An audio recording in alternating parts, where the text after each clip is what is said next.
this inaugural professorial lecture by Professor T. Alafia Samuels. That T sounds quite good, Alafia. So Professor T. Alafia Samuels is a medical doctor, trained at UWI, Mona.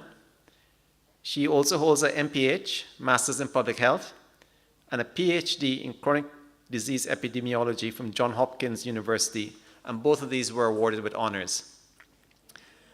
Professor Samuels joined the FMS KFL in 2009 and immediately set about transforming the MPH program. This program has now attracted students from all around the Caribbean and further afield. In December 2015, Professor Samuels left the FMS to the sister organization, then just the Chronic Disease Research Center, where she took over as director of that center. And that center has also gone from strength to strength.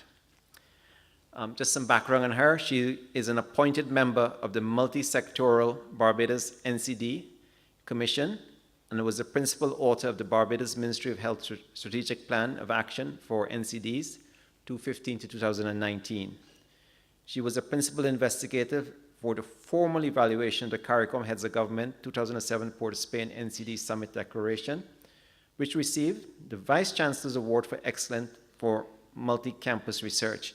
And that is a rare honor and very well deserved. She's currently the principal investigator for the follow-up project Improving Household Nutrition Security in CARICOM, which is also funded by the CDRC Canada. Her research interests include policy and practice in NCD prevention and control, clinical quality of care, evaluation of NCD programs, and translation of evidence into practice. Now, Professor Samuels is known internationally for advocacy against unhealthy foods. And she's so prominent that Lancet, I had to look up the impact factor of that journal recently. It has an impact factor of 44. Recently published a one-page feature highlighting her work in this area. And this is remarkable to get featured in such a prominent journal. So let us welcome Professor Samuels. Confronting the Epidemic of Obesity. Is sugar the new tobacco? So hopefully nobody has sugar-sweetened beverages in here. That's, I don't think insurance can cover you. Professor Samuels.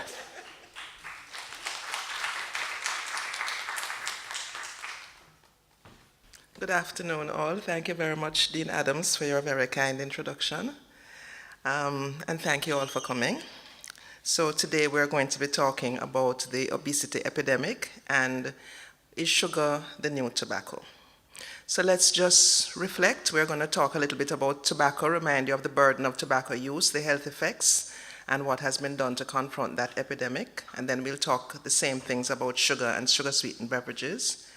And then we will look at the response of the tobacco and the sugar-sweetened beverage industries and ask the question at the end, is sugar the new tobacco? So just to remind ourselves about tobacco.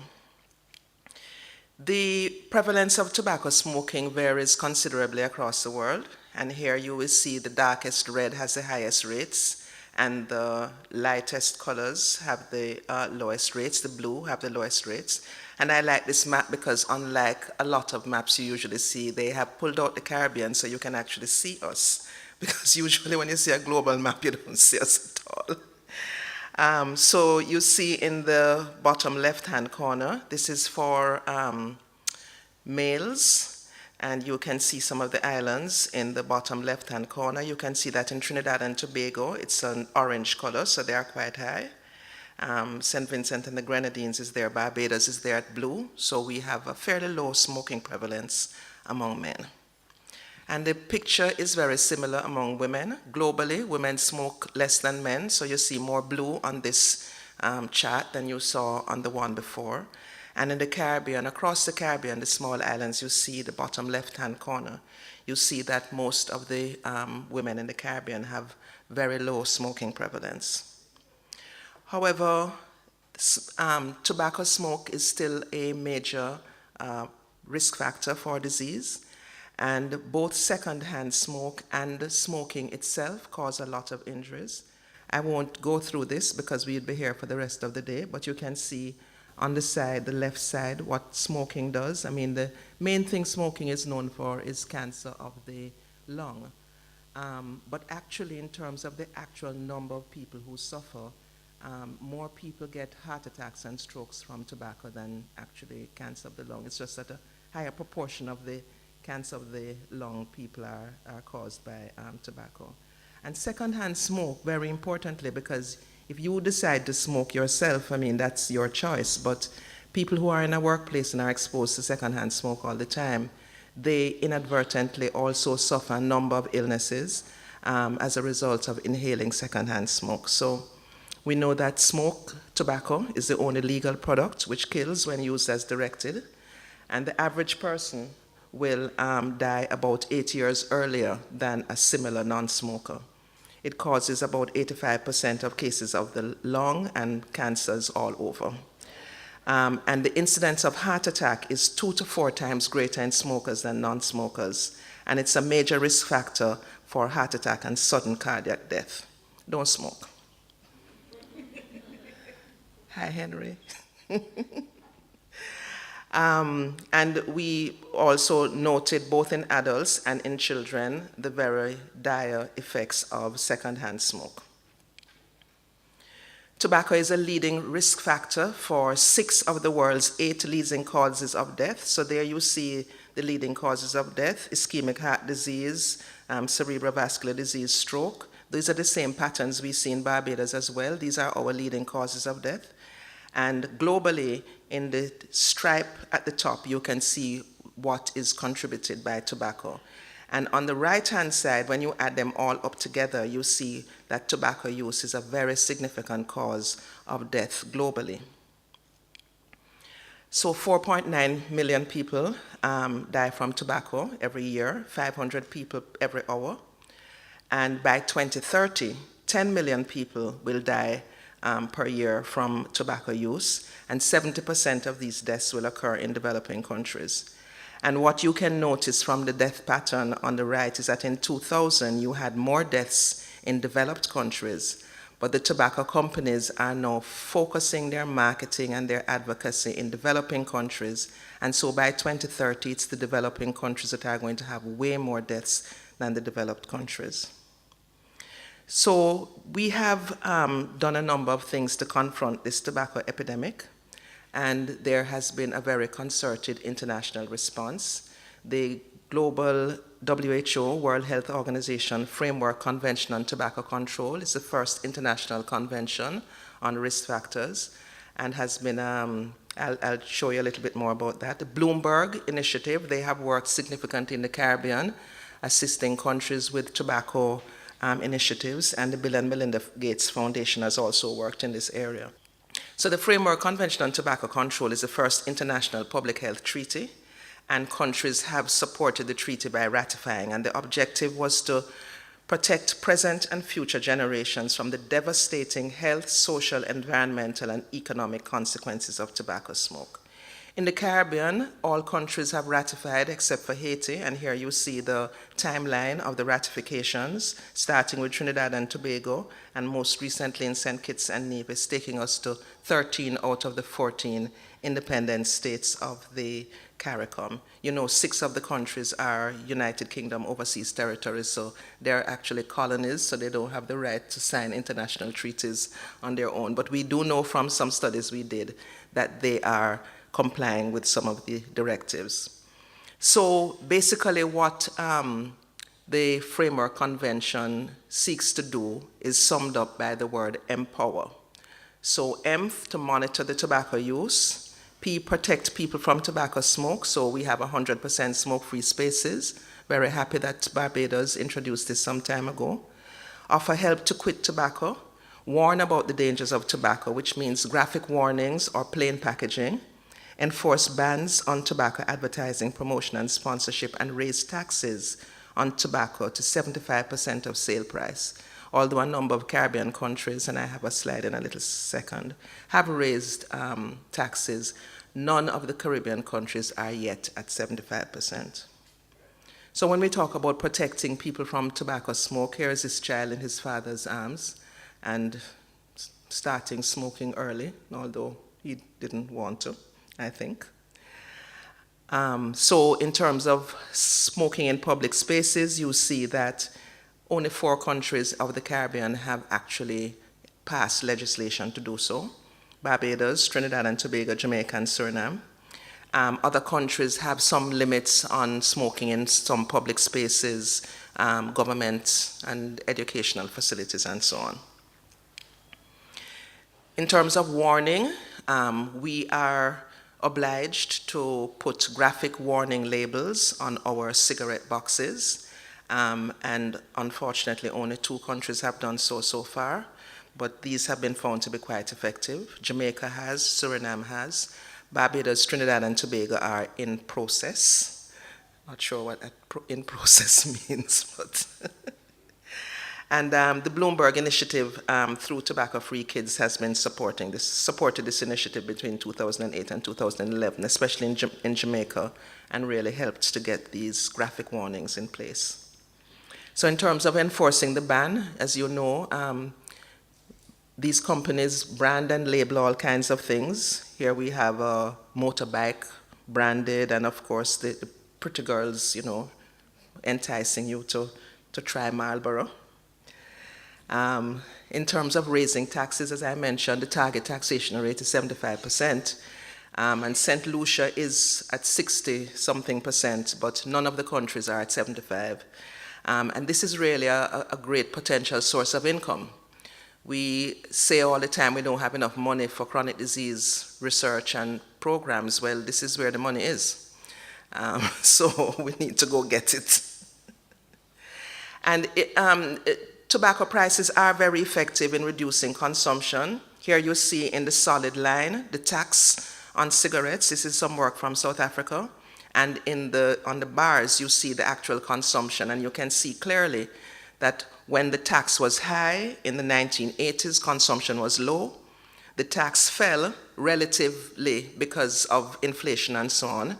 And in the mid-1990s, the tax was low, consumption was high. And then they put the tax back up in 2005, and you can see the consumption went down. So it's pretty clear that it is effective in reducing consumption. So let's now talk about obesity and try to get on to this question of sugar. In the world, we have a big problem with overweight and obesity. And one of the things to note is that most of the countries on this list are small island developing states. On the left, you have the top 6 being from the Pacific Islands. On the right-hand side in red, you can see a number of Caribbean islands featuring prominently in terms of very high rates of obesity. And the trend is not good. It's going upwards with no sign of it being stopped. And so this is an issue not only in the adults, but also in children. So we find that in 2010, 33% of 9 and 10-year-olds were overweight or obese, and this had increased from a rate of 8.5 in 1981. So if you work that out, we're increasing by 1% a year. So in 20 years, we will be, instead of being at 33%, we'll be at 50-something%, which is really untenable in terms of childhood obesity. One of the issues with childhood obesity is that it causes raised blood pressure in children. Now, most children have no reason to have raised blood pressure. It's a disease of adulthood. But obesity will bring on raised blood pressure in children, and 12% of children who are obese will have high blood pressure. And it's directly related to body size. So the fatter you are, the higher the blood pressure is going to be. Of course, we also know that there is a risk of type 2 diabetes in children who are very obese. And the contribution of sugary drinks to obesity is significant. One 12-ounce drink a year is 1 12-ounce drink per day will give you 15 pounds of weight each year. You'll put on 15 pounds. And then there's this thing about, well, you just need to exercise enough. Well, to burn off the calories, you'd have to walk 1.5 miles. So for those of us who come to conferences and seminars and sit and listen to people talking at them, A lot of us don't have the kind of lifestyles and jobs that allow us to walk 1.5 miles a day to burn off 1 can of Coke. And a lot of people drink a lot more than that. So the health effects of obesity and sugar-sweetened beverages. We have to now go back to this question of carbohydrates and what it is and how it is our body uses energy. So a lot of the foods, the carbohydrates we eat, are eventually broken down to glucose, and glucose is what the body uses to drive its energy. But there's a big difference between simple carbohydrates and complex carbohydrates. Simple carbohydrates are a quick energy source, and they often come directly from sugar, and a lot of these foods have no other nutrients or fibers. As I said, we break everything down into glucose, but the large starch molecules or the complex carbohydrates give you a slow and extensive breakdown and therefore a slow rise in blood sugar. Simple sugars are absorbed immediately into the bloodstream, and you get a quick and rapid rise in the blood sugar. And this leads us to the concept of the glycemic index. The glycemic index measures how quickly a food will make your blood pressure rise. And on the left-hand side, we see what happens with low glycemic foods or complex carbohydrates. Your body takes a while to break it down, and therefore the blood glucose, which you see in the red line, goes up moderately, and insulin, whose job it is to get glucose into the cells so that you can use it for energy, it also correspondingly has a moderate rise, and both of them come down. On the right-hand side, you see high glycemic index foods such as simple sugars, and you can see what can be described as a sugar rush. A very high spike in sugars and an equally high spike in insulin. And then you have the sugar crash, because the insulin has been so extensive that it actually makes the blood sugar drop below the level that is your normal level. And of course, so you feel hungry and thirsty and you go and drink another soda, right? And that's the problem.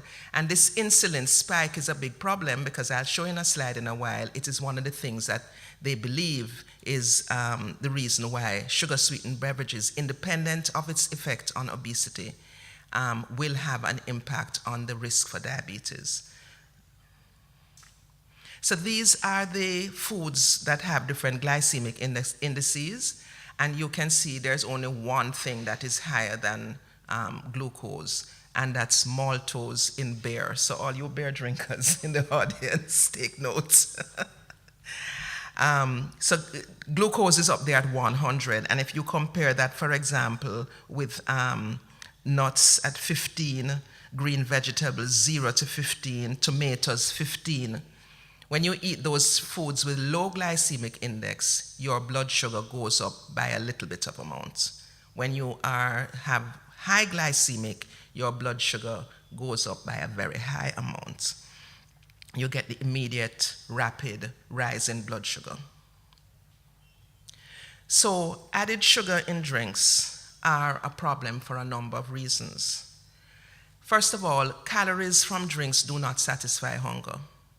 There is no feeling of fullness, so they are wasted calories, because you still need to go back and eat some food to feel full. They contain no nutrients. A number of the drinks are just sugar, water, and chemicals. If you read the label, you see lots of words that you can't even pronounce, all those chemical things. They're not helping your body. And then the other thing is that, as I mentioned a while ago, sugar in sugar-sweetened beverages is absorbed extremely rapidly, causing a spike in blood sugar and in insulin. So these are dangerous calories. So what's the connection between obesity and sugar-sweetened beverages? Why we're sort of picking on sugar-sweetened beverages, if you want to put it that way. The association between sugar-sweetened beverages consumption and weight gain is stronger than for any other food or beverage. And it is the leading cause of obesity, diabetes, and heart disease in both adults and children. So that's why we're picking on sugar-sweetened beverages. And here we are showing in a graph the connection between the percentage of obese individuals and soft drink consumption. And you can see as the soft drink consumption went up in the green line, the obesity was right there immediately, exactly with it. making the point that it really is a very important cause of obesity. Obesity is the most important underlying cause of death in Barbados. This is not so globally. There are a number of countries that smoking prevalence is extremely high. And in those countries, tobacco use is the number one risk factor for death. In Barbados, number one, our smoking is low, and number two, our obesity is high, right? So we have actually flipped, and obesity is our most important underlying cause of death.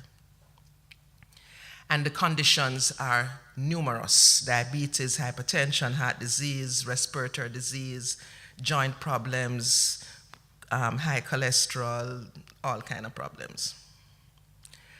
Just remember, fruit drinks sometimes have just as much sugar as soda.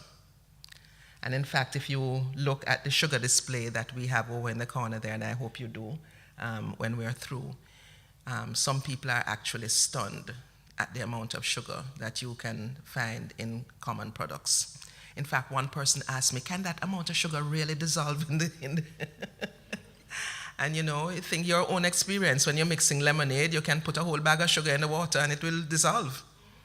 You know, so you can dissolve a lot of sugar in a small amount of liquid, and we certainly do that in the drinks that we have.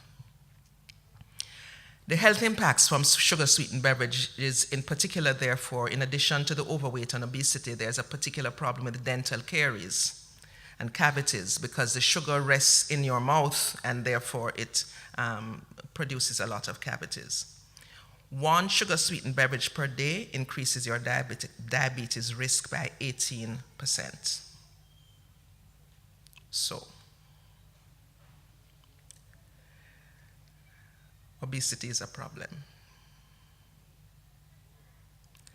And there are multiple pathways for sugar-sweetened beverage consumptions to have their effect on health.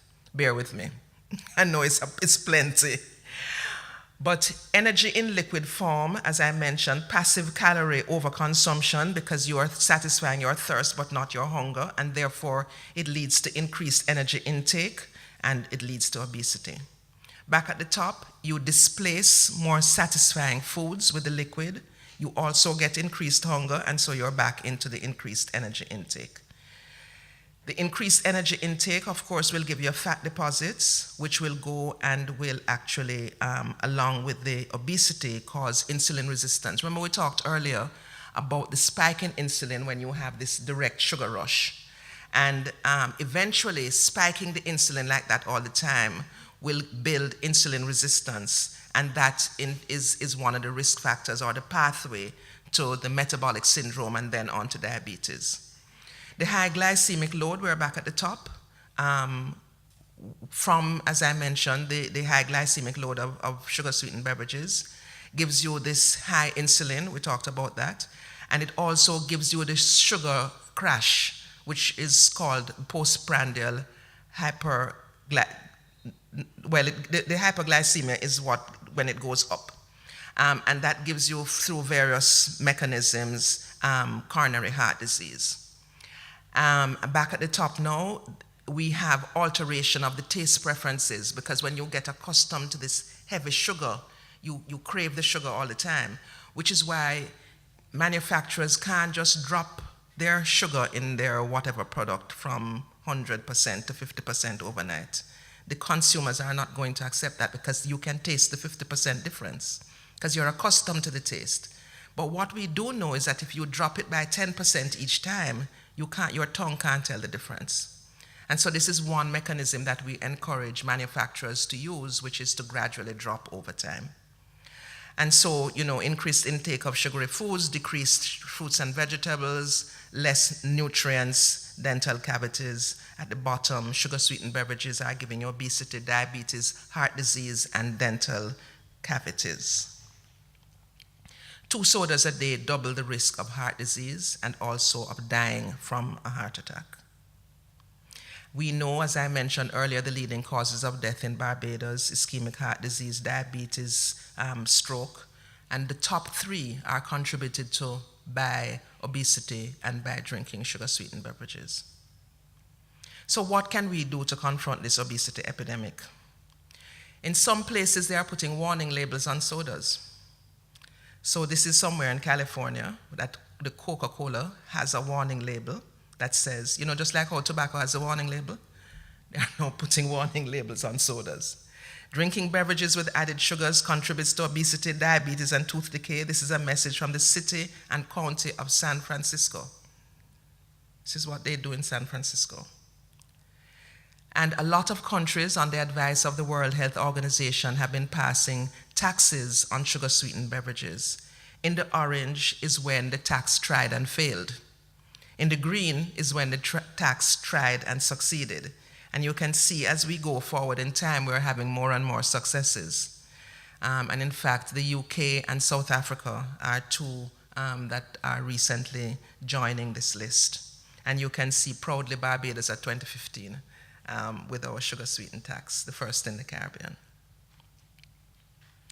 So Barbados and Dominica have taxes. St. Vincent has a tax on sugar, not just sugar-sweetened beverages, but sugar, meaning sweeties and all of those things too. Trinidad and Tobago, interestingly, has banned the sale of sugar-sweetened beverages in all government schools. And in Jamaica, there's a very aggressive ad campaign, which I'm going to show you at the end of the presentation. So the Caribbean is recognizing the problem and is trying to work on it. So tobacco was a problem, sugar is a problem. How could I think of joining the two things together? Is sugar the new tobacco? What about these commercial determinants of health? So these are some quotes. Just like the tobacco industry, the food, soda, and alcohol industries are driving the 21st century's deadly NCD pandemic. Increased consumption of processed foods and drinks with high sugar, track closely with rising levels of obesity, diabetes, and cardiovascular disease around the world. And efforts to prevent diseases go against the business interest of powerful economic operators. Margaret Chan, who was the director of WHO, continues, "In my view, this is one of the biggest challenges facing health promotion. It is not just big tobacco anymore. Public health must also contend with big food, big soda, and big alcohol. All of these industries fear regulation and protect themselves by using the same tactics." These are the people that provide our food in most countries. St. Kitts and Nevis imports 90% of its food. In general, the Caribbean imports more than 60% of the food that we consume. And a lot of the food come from this big set of people. These companies are bigger than countries, right? Their income is bigger than the whole Caribbean. And the resources that they have at their hand are tremendous, and they're fighting for their lives. But so are we. Right? So it's a struggle. So this term, commercial determinants of health. Multinational food and beverage companies promote overconsumption of highly processed, unhealthy food and sugary drinks for profit. That's their business. Like tobacco, marketing is shifting from high-income countries to developing countries, including in the Caribbean. The industry's response has been similar for tobacco and for sugar-sweetened beverages. They push voluntary guidelines, which really is a strategy to delay or avoid regulations. There's little evidence that this works and many anecdotes of industry deception. So I'm going to tell you one story that I heard in South America. So they were meeting with industry, we have to play nice with our industry friends. So they sat around the table with industry and talked about the need, gave them the whole speech I just gave you. And industry, yes. And industry, you really need to reduce your, let's say, sugar content to 5%. So industry says, yes, we're going to reduce to 5%. And, so by 2-3 years from now, we will be at 5% and we'll have made progress. So everybody's signed and everybody's happy. When you check the facts, they were already at 5%. So they just bought themselves 3 free years of having to do nothing because they signed the agreement with government, right? And I mean, there are many stories. Nicole is here, can give us some of the stories, I mean, in the legal sphere, the kinds of things that industry has done. So when there is skepticism about sitting down with industry, you can understand it, but it's something we have to do. They say, you know, when you sup with the devil, you use a long spoon. So we have to get out our long spoon and have a seat. The other thing that they do, both tobacco and sugar, is that they target children and deceive consumers. The global beverage industry spends billions, that's with a B, on advertising to entice young consumers and then turn around and blame individuals that use their product for not practicing self-control and not making healthy decisions. So one example, tobacco and big soda. So back in the day, they were talking about secondhand smoke and so on. And somebody says, if the children don't like to be, the tobacco man says, if the children don't like to be in a smoky room, they leave. And the lady says, but infants cannot leave. And he says, well, at some point they can learn to crawl, right? So like the baby in her father's arms, until she can crawl away from that smoke, you know, because you need freedom to smoke and whatever, so you pollute the air and pollute everything around you. Similarly, on the big soda side, the CEO of PepsiCo says if consumers exercised, the problem of obesity wouldn't exist. So let's sell more Pepsi. And you notice that Coke and so on, they always like to associate themselves with sports events. Any soccer game, the Olympics, everywhere, Coca-Cola is a sponsor. It is a deliberate strategy to associate Coca-Cola with sports and health. It's not an accident. So that's the policy. In terms of targeting children, tobacco uses cartoon characters to promote tobacco. And of course, you know, I couldn't be here without talking about Chefette branding in primary schools. The World Health Organization specifically advises against marketing of unhealthy foods to children in schools. Yet still we have tobacco targeting children with all of these cool things and, you know, all of that candy-flavored cigarettes and smokeless tobacco, and now they've come with e-cigarettes trying to tell us that it's more healthy. We are now finding out that e-cigarettes have many more chemicals in them than was previously announced. And of course, Chefette is in these primary schools, and the children are looking at these books all day long. They look at fried chicken all day long, and when they leave school, they want fried chicken to eat. And it influences their taste, and it builds brand loyalty. And so we have what I call the Chefette generation, which is the 20-year-olds who weigh as much as the 60-year-olds. But to be fair, a lot of this food is not only eaten at fast food, it is also eaten at home. And a lot of the unhealthy food is being prepared at home. So we need to also recognize that it's not a one-sided thing. But this particular thing is really disturbing. The end result is that 30% of children's calories are from sweets, drinks, and salty foods.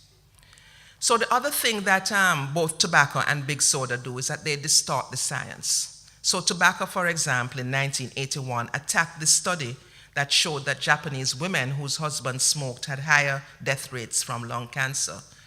But freedom of information, we got the data, and in fact, the internal documents from tobacco at the time recognized that the study was correct. But they attacked it in public. Similarly, on the side of big soda, Coca-Cola funds an organization called the Global Energy Balance Network. And their aim in life is to show us that obesity is really due to lack of exercise. You can drink anything you want, you just have to exercise enough and you'll be fine. Shifting marketing to developing countries. In the dotted line, you see soft drink sales in low and middle income countries, and you see soft drink sales in the solid line in developed countries. And you notice that in the developed countries, it has stabilized and is dropping, because you hear on the news, in fact, that soda sales in North America and so on are dropping. But the marketing in the third world is unrelenting, and the consumption is following. The other thing they do is to threaten job losses. So tobacco will often bring tobacco growers and farmers to big meetings, fly them over to Geneva so that they can protest in the lobby. They claim that smoke-free public spaces would have threatened jobs in New York when Mayor Bloomberg passed the rule about no smoking in restaurants. The opposite actually happened. More people went to the restaurants because a lot of people weren't going because they couldn't stand the smoke. Big Soda, on the other hand, does similar things. They used sugarcane farmers to try to avoid trade restrictions in Mexico. Legal challenges. The tobacco has consistently and continuous legal challenges to plain packaging and other mandates from the Framework Convention on Tobacco Control. Coca-Cola has attempted to oppose or undermine soda taxes in 14 countries. And in Barbados, we know the story. This is Prime Minister Stewart talking about it. He says, when we imposed taxes on sweet drinks, it was such a shock to those who export sweet drinks to Barbados and who have taken over the tastes and palates of our people, that a whole delegation flew into Barbados from the United States of America, led by a former governor. And he wanted to meet with me and to meet with ministers of health to convince us we should not impose the tax or we should remove the tax. They tried to tell us if we were good enough to remove the tax, they would help us in other ways with this whole issue of NCDs. We said thanks, but no thanks. However, as I said, we do not feed people. The private sector in its various formulations feed people. And so we need to work with the private sector if we are going to make any dent in this issue. And we can, in fact, have some inroads. We need to work with them when we're going to implement warning labels and nutrition information, recognizing that conflict of interest will exist and have to be handled.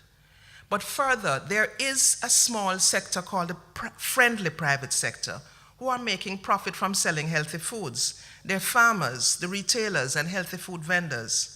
We need to reformulate, and as we mentioned earlier with the South American example, trust but verify. We need to have the machinery and testing in place so that we can make sure what they're saying is in fact so. All right, so okay, don't drink sugar. So what should we drink then? Well, of course, there's always water. But in addition to that, there are healthy drinks you can drink. These are 2 drinks from Island Grill in Jamaica. One is called our Veggie Booster, and the other one is called Roots Rocker. Right? So the Veggie Booster is made from callaloo, cucumber, pak chow, string beans, pineapple, and ginger. No added sugar. The Roots Rocker, beetroot, banana, carrot, and apple. No added sugar. And of course, coconut water. Coconut water, the nutritional values. Look at all of this. Look at all the stuff you get from coconut water. You even get fiber. You wouldn't imagine it because it looks clear, right? But you get some fiber. You get plenty of vitamins. All of these wonderful things that we need. You get other things that you even get a lot of potassium, which will help to reduce your blood pressure. This is when we talk about empty calories in a Coke. These are the things that Coke doesn't have.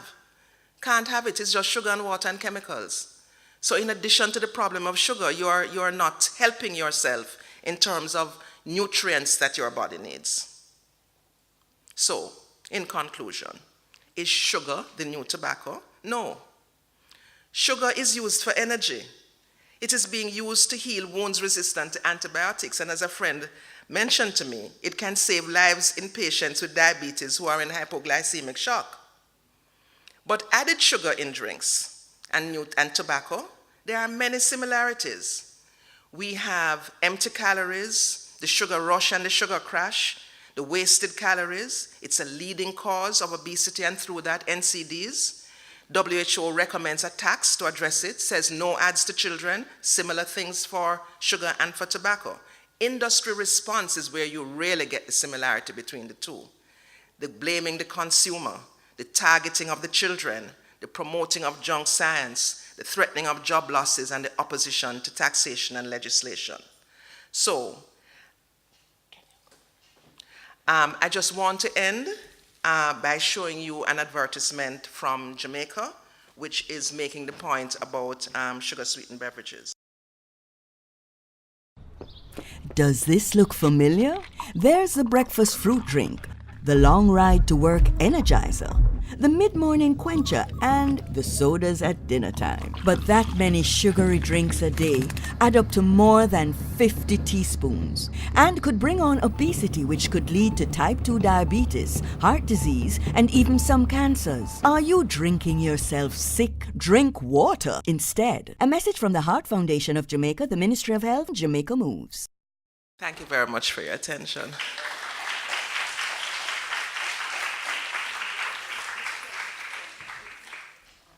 Thank you, Professor Samuels, for that lecture. You mentioned quite a few things, including restricting advertising, perhaps, these Coke ads with football. Whenever football is being played, you see someone kicking a can and drinking from it. Do you think we should reach the stage where, like, cigarettes in some places, it just be plain packaging and very large lettering saying, this is dangerous? I'm not sure if or when we'll get there. What I think would be very good is like what they've done in San Francisco, which is to actually put a warning label on the Coke. So that's one thing. The other thing, though, about banning ads, specifically I was talking about banning unhealthy advertising in schools, because this is the issue. I mean, there is freedom, sugar-sweetened beverages are legal products, and there are rights that people have in terms of freedom of expression and so on and so forth. But at the same time, the WHO has specifically in their guidance for childhood obesity said that there should be no advertising or promotion of unhealthy foods in the schools. And we have that. Okay. The audience, any questions from the audience? Professor Samuels? Sir Henry? Very comprehensive, very enlightening, a lot of data that I hadn't seen before. I have two questions, and I just want to ask the first one right now. You made a reference to Barbados being one of the green countries with the imposition of tax.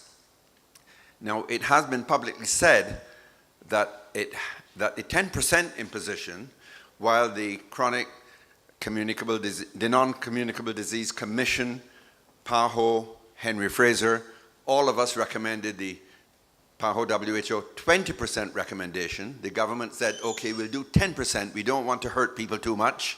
So the 10%, it has been publicly said, has had very little effect. You have put Barbados into the green, suggesting that it has had a significant effect. Do you have data on it? Because I have been promoting that since it was publicly stated it hadn't had much effect. We should now put on a 20%. I've written to the ministry, I've said it in the Senate, I've said it in my columns, Sir Trevor has said it, I believe you have too, and nothing has happened. What is the data? Do you have it? Okay, so first of all, I want to say that I was misquoted and misinterpreted because it is a presentation I made at Faculty of Medical Sciences 70th anniversary that was misquoted in the but you know how newspapers are, right? They put a sensational spin on it to get you to read it and to get us to talk about it because we're talking about it now. We have been doing an evaluation of the imposition of the taxes, and first of all, it wasn't even 10% to the consumer, only 6% hit the shelf. So instead of 20% differential, we saw a 6% differential on the shelf. The second thing is that over time, the Trinidad dollar has devalued, and we get a lot of our sweetened drinks from Trinidad.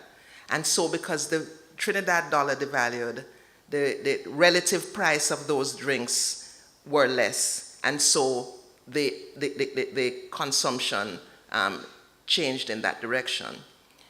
We need 20%. This is like saying, oh, I only put 3 wheels on my car and look, the car is not driving. You need 4 wheels for the car to drive. We need 20% tax. This is recognized, it has been researched, and we have seen that you actually need 20% tax. So the bottom line is that the tax is too low.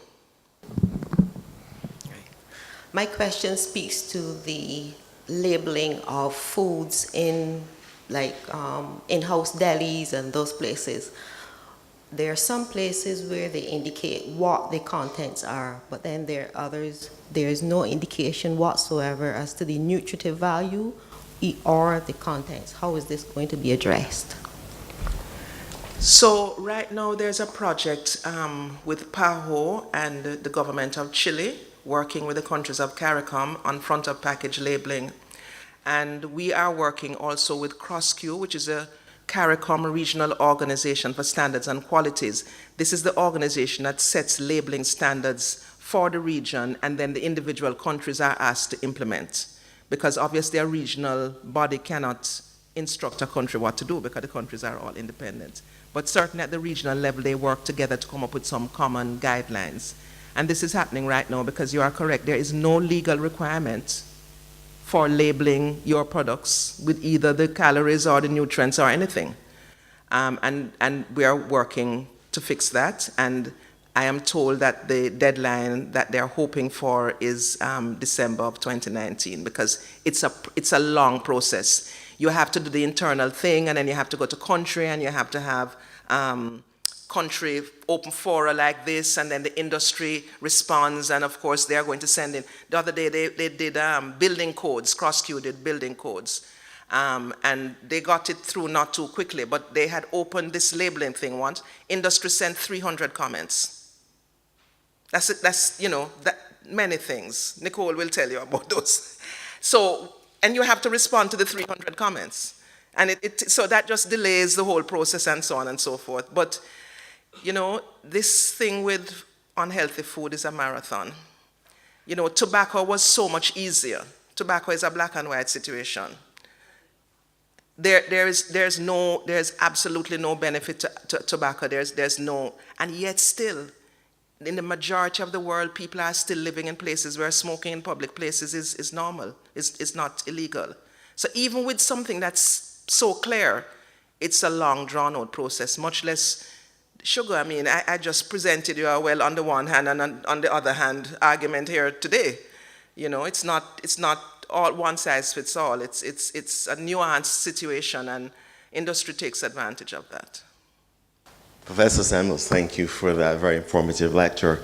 My question is, given the fact that CDRC is an in-house division of the University of the West Indies, and I wish more people were here today to hear this lecture, my question is there any plan to inform the wider community so that behaviors can be changed and we can lay hold of this very critical information? Because we do have the information, and I think we can influence behaviors in ways that are healthy and beneficial. So is there a plan to sort of take this to a wider audience and impact behavior? Well, I believe UETV is recording this session, and hopefully they will share that. Beyond that, I think that you raise a very important point, because I was in a forum once, and Sir George Alleyne was there, and somebody said to him, "Sir George, you are a champion of NCD prevention, and yet you are chancellor of universities that have KFC and Pizza Hut selling in the university. How can this be?" And the university, the campus responded on his behalf. Obviously, that is, a chancellor doesn't make that kind of policy. But at the campus level, their response is always, well, it's a question of meeting demand. That's what the students want. And so give you another example. I was at a primary school the other day giving my usual speech. And at the end of it, the principal stood up and said, Dr. Samuels, I hear all that you say, and, I agree and all that. She says, but I don't get enough money from the Ministry of Education. And I have to supplement by selling in the tuck shop and using the profit. And she says, I have to sell what will sell.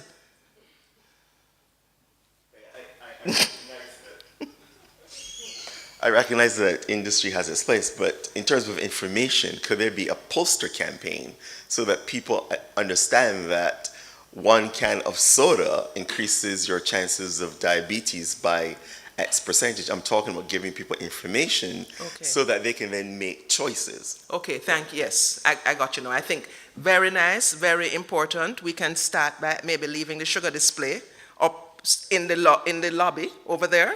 I think that might be a good start. Making some posters. Yes, thank you. And Professor Samuels, you made a point about when cigarette smoking was banned in restaurants. I think the restaurant owners as well as the cigarette companies complained that we might lose business, and in fact, they gain business.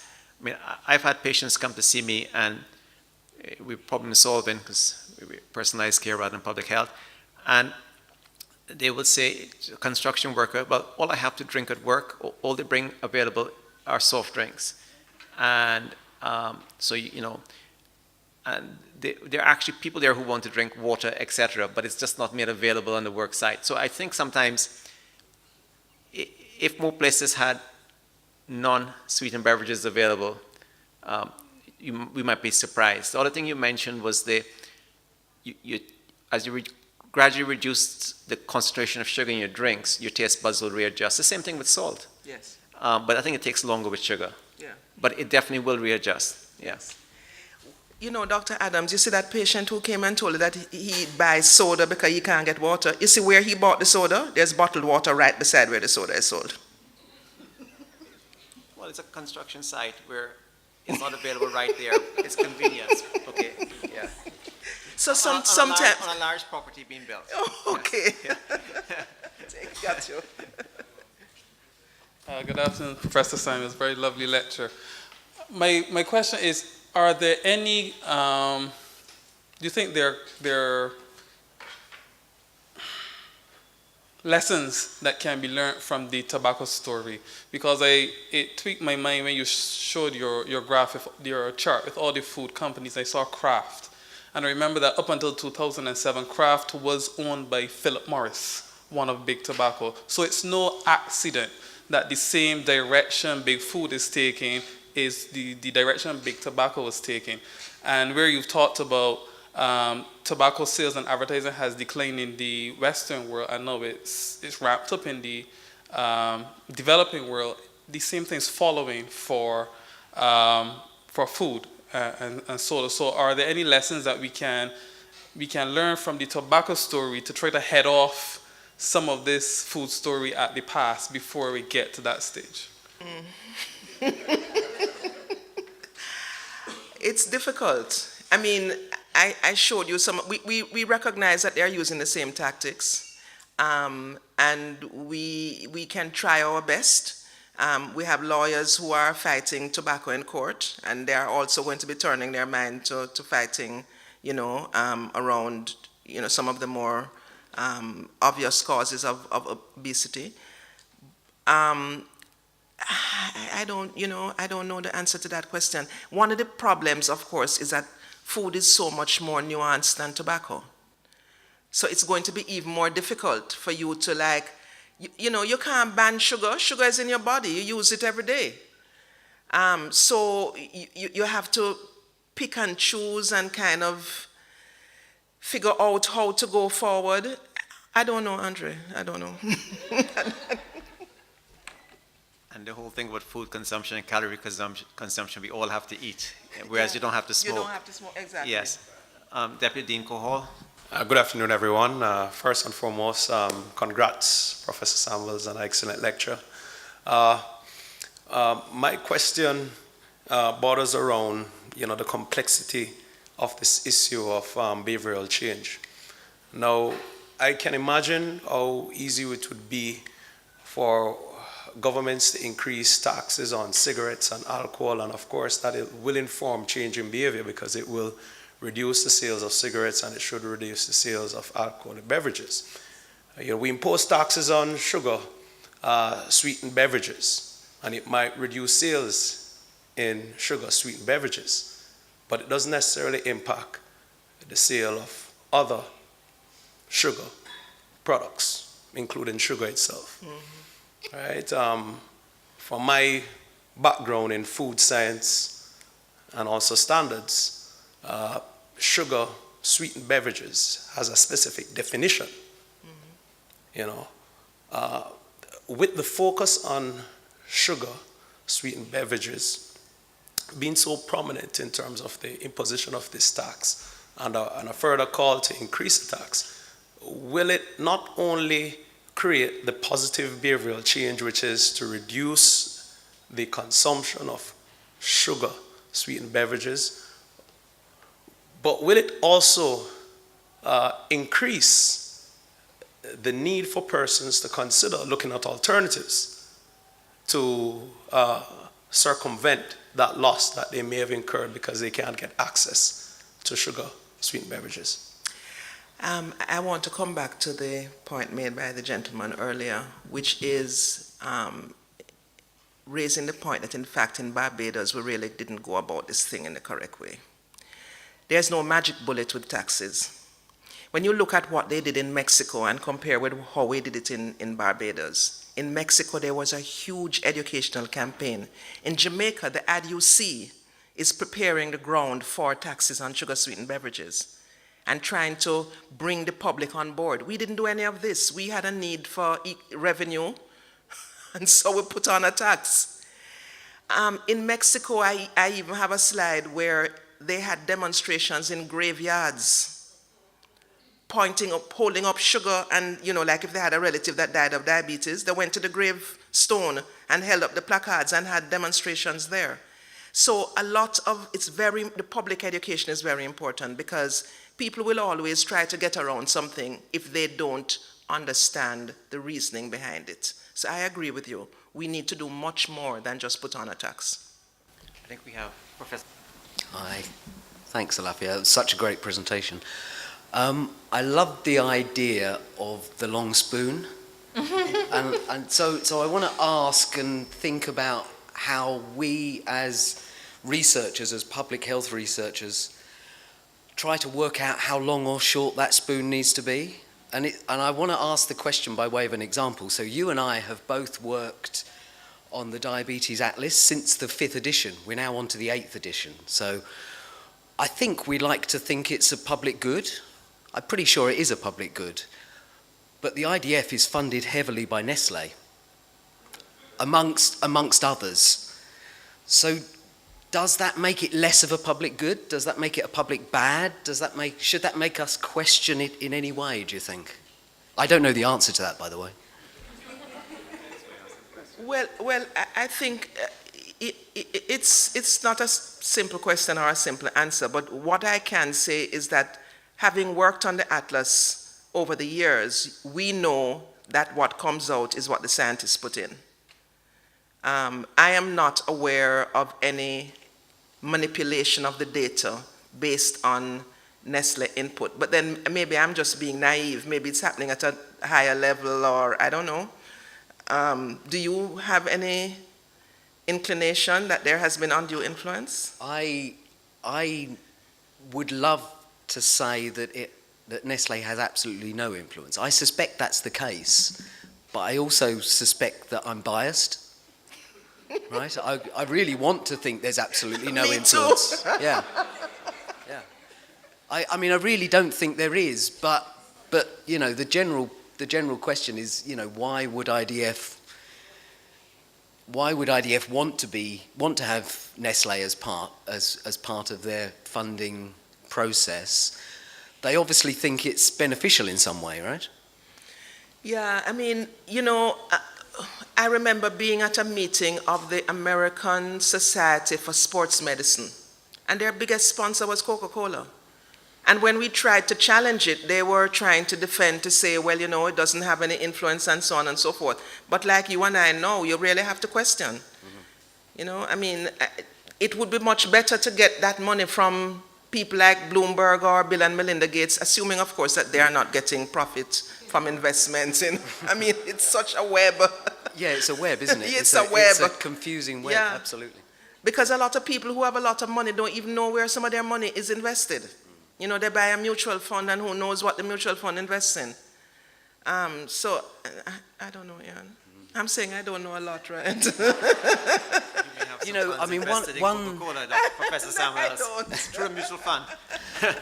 I mean, in terms of sort of individuals attempting to navigate this, if that's at all possible, you know, I think on reflection, I'm still happy to be part of the journal of the atlas itself.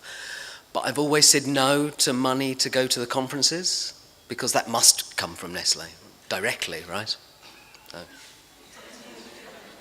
So I feel better. I don't know if that changes anything.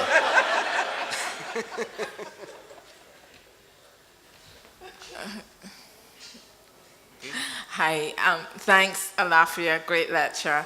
A few quick comments. So I wanted to just pick up on the advertising issue and the complexity of it, and just, I don't know if anyone has come across it as yet, but a few weeks ago I saw on television that Coca-Cola is now advertising, showing that they do the unhealthy and the healthy. So they're like, you know, whatever your need, we meet it. So we have the sodas, we have the diet sodas, we also have water and coconut water. So stick with Coca-Cola, you know, we can meet your every need. I'm like, every time you think you kind of got one on them, they get one a little bit ahead of you.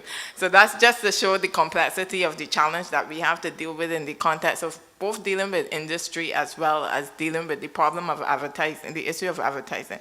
The other two quick comments relate to the tax. So yes, agreed, everything you said, the tax wasn't put in place really in a way that would have allowed it to have the type of impact that we would have wanted it to have.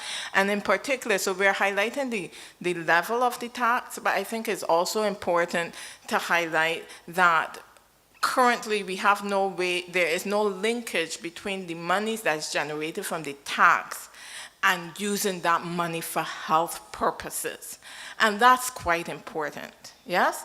And we see that it can be done. So they say, oh, it goes in the consolidated tax. There's nothing magic about the consolidated tax. You can designate that some of the money there has to come back out to health. And we have seen, and it's particularly important from a legal perspective, because one of the problems that one has in the context of dealing with these types of restrictions and how they might play out in particularly a trade context is you have to justify the measure as one necessary for public health.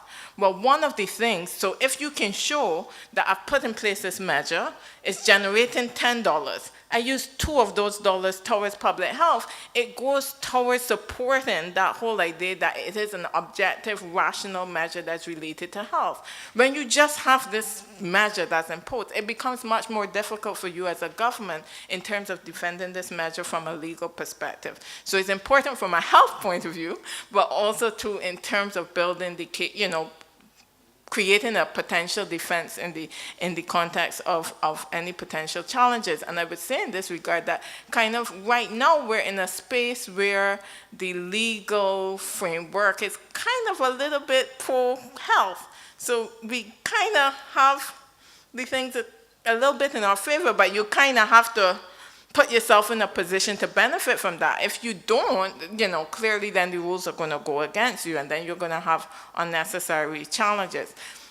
Two other quick things. So in terms of making other, I agree absolutely with Dean Adams that we need to have some healthy alternatives. I'm not saying get rid of everything unhealthy. You want to make money, fine. I'll deal with that problem later down the road. But I would like to have some healthy options. So for example, at my son's school, they had Scouts investiture, and the parents were providing snacks.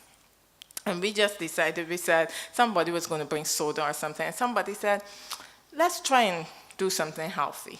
You know, let's not do all the cookies and the brownies. And I bought fresh fruit salads, somebody bought water, we bought juices, but the ones with lower sugar. My fruit salad disappeared. My sisters were laughing at me, telling me, where are you going with that fruit salad? Nobody's going to eat that. The kids demolished it. I mean, I made sure to choose fruits they would like. So there was pineapple and strawberries and that sort of thing, but they demolished it. But on a normal case, in a normal situation, all you would have is the sweet stuff. So of course the kids are going to eat that. It tastes good, right? But maybe if you give them some other alternatives as well, so don't totally get rid of it, but give them some other, they might actually eat a little bit of fruit, also eat some of the cookies and the brownies and the whatever. And that's the challenge that I face in terms of you don't really have healthier options to the extent that you would really, or your kids might be willing to consider eating something a little healthier. And then finally, just to point out that in terms of Latin America, just to point out, the issues that you're raising in terms of advertising to kids and those things, we're way behind the ball. Latin America and Chile, Brazil, a lot of these countries are really doing a lot in terms of using international human rights and their constitutional provisions to really push the protection of children, and hopefully we'll get there someday. But there's a lot that we have to learn from the region around us, not just even in terms of the developed world, because there's a lot going on within our region to sort of promote this activity. Thank you for those comments. Professor Prussia? This is just some comments and my experience recently listening to BBC. Apparently in Europe, there is a country who put on this tax, and what the people, the nationals were doing was going across the border to another country where there was no sugar, tax on sugar, and buying the stuff, and so I think that is to their detriment. And I don't know if it will happen in the Caribbean, where maybe Barbadians will go over to another country, island. With Some stuff. advantage just to be an island. Yeah, I know. Be an island. And another thing is, we have to think about culture. Apparently in some of the Pacific Islands, it is the culture that when a girl is in puberty and she's about to get married, they fatten her up, so you have to think about changing culture. And I know that in Barbados, many moons ago, when the first sort of research was done on obesity, it was said that the men like their women, Bajan men like their women with meat on and hold on to. So they were, this is why some women don't mind being obese. So I don't know if that concept is still being followed, but I know in the 70s that was what one of the research papers found. That right. Thank you. Thanks very much for this lecture. Rationalization. Professor Sir Henry. Hi. If I can expand both on what the gentleman over there said and on what Patsy just said, behavior and culture are so important, and we haven't really addressed that. The sugar tax is a kind of quick fix alternative because it's easier to impose, as you showed with with tobacco, and as Professor Bobrin showed with alcohol tax in Trinidad. It's easier to impose a tax and change behavior than it is to change behavior internally. The fattening huts came out of Africa, and in our ancestors in Africa who were subject to both sickle cell disease and malaria, most people were slim. Food was not rife, and fattening huts were the order of the day, and this has been well described. In Barbados, therefore, we have that primordial, instinctive tradition, because in the old days, everyone was lean except for a few very wealthy fat people, because it wasn't possible to get fat very easily. The dramatic exponential increase in obesity has only taken place since independence. In fact, it wasn't immediately at independence, but rather later that we've shown this multiply by 4 of the prevalence of obesity in women, and the men are still much slimmer. But the issue really is much more fundamental. It is one of behavior change, and Barbadians have been exposed with a certain amount of information, but ignore it. And we have worked hard at the Chronic Disease Commission, as Dr. Samuels knows. We've worked hard on the dissemination of information, and there's now quite a lot out there. When I came home to Barbados, there was absolutely almost no health education, nothing on health in the newspapers. I met with the advocate editors to talk about health information in the newspapers, and they said there's no demand for it, just as people say there's no demand for salads, for example. And now you open the newspaper and all the information is there, but people ignore it. And societies change. I've just come back from Britain, where the obesity epidemic is still on the rise, and they have now caught up with Barbados. The prevalence of obesity in Britain was half that in Barbados when we did our first epidemiologic studies, and they've caught up, and they're taking it extremely seriously. So it comes to my second question, Dr. Samuels. You will recall that I congratulated you on becoming director because I recognize that the mission statement of the Chronic Disease Research Center when we set it up could now be rapidly transposed with action, because all of the work in the first, much of the work in the first 20 years has been producing the data on which we translate research findings into policies, programs, and specific plans. But we need the behavioral studies. And my efforts to get the social scientists at Cave Hill involved in those behavior studies failed when Professor LaFranc left. So my question is, are you planning the behavioral studies that will help us to understand how to change behavior in a culture where women think being fat will be advantageous socially and sexually? Because in Britain, recent studies have shown it's exactly the opposite.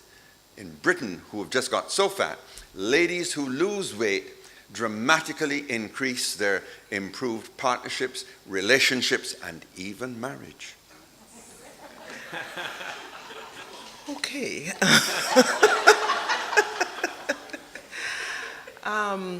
Yes, Henry, thank you. A quick comment on your first comment, which has to do with this people ignoring information. I think it's not as simple as that, because for every 1 page of information we put out, there are 10 ads from Kentucky Fried Chicken. And this is starting around and after independence, when the per capita income in Barbados started to increase, and big food and big soda saw profits to be made from the Barbadian people. And they are in here hard and strong, trying to extract their profit out of us.